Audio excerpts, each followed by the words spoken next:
mashindano haya ambayo leo tunatia saini yatafanyika kwa muda wa siku 28. Kwa kama kuna mtu alikuwa anafikiri tukio la siku moja, naomba nikubadilishie taarifa. Achana na siku moja, chukua hii ya siku 28. La pili, ndani yake tutakuwa na mashindano tofauti tofauti. Kwa mfano, kutakuwa na open ceremony, Miss World open ceremony. Kutakuwa na Miss World welcome dinner. Kutakuwa na Miss World talent final. Kutakuwa na Miss World charity dinner. Kutakuwa na Miss World Foundation fashion show na top model, na kutakuwa na Miss World grand final. Kwa hiyo kwa maana nyingine kutakuwa na series of events ambazo zitafanyika ndani ya siku 20 ngapi? Kwa hiyo mwakani tuna mwezi mzima wa warembo. Jiandae kumfanya mkeo nawe awe mrembo ili tusaidie kushiriki kwenye mashindano haya. Ndugu zanguni, kwenye hoteli, kwenye migahawa, tukisema mashindano ya urembo, watu wengi wanahisi tu kama ni mtu kupita pale mbele. Fikiria mtu wa makeup anayefanya kazi ya kumwandaa huyu miss. Fikiria mtu wa design ya nguo aliyoandaa hiyo nguo kumfanya huyu miss aweze kupendeza unavyomuona. Fikiria mtu anayeuza chakula. Fikiria utamaduni unaobebwa kwenye hilo tukio. Ukitazama vizuri utakuja kugundua inatubeba mpaka wenye hoteli kama hapa Hayati ambao tumepata fursa ya kuja kufanya mkutano wetu, na wao wataingiza pesa. Kwa hiyo Daktari Samia anayawaza maono makubwa ya kumtengenezea kila Mtanzania fursa ya kutengeneza kipato bila kujali. Wewe unaweza kudharau kazi ya kucha, lakini kwa taarifa yako, kwenye mashindano yote yaliyofanyika jana hapa, watu wa kucha nao wamekula hela. Uongo kweli?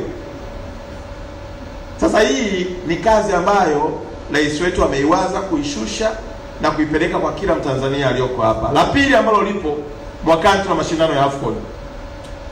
Maana yake mashindano ya AFCON haya dunia yote itakuja Tanzania. Kwa hiyo unakuja aidha kwa kupenda mamisi au unakuja aidha kwa kupenda michezo, Tanzania huikwepi. Na kwa namna moja au nyingine ni waombe wa Tanzania, hasa wale ambao wanapenda kutumia mitandao ya kijamii kubeza nchi yao.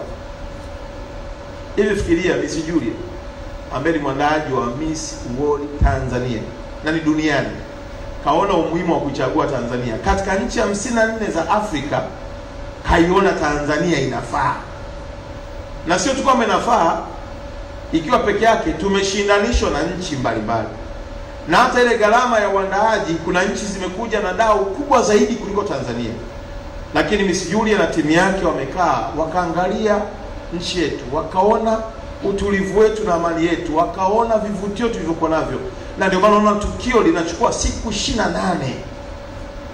Wewe ukiibeza nchi yako, wageni wanaoifurahia na kuona na fursa na ni nchi nzuri wanakushangaa.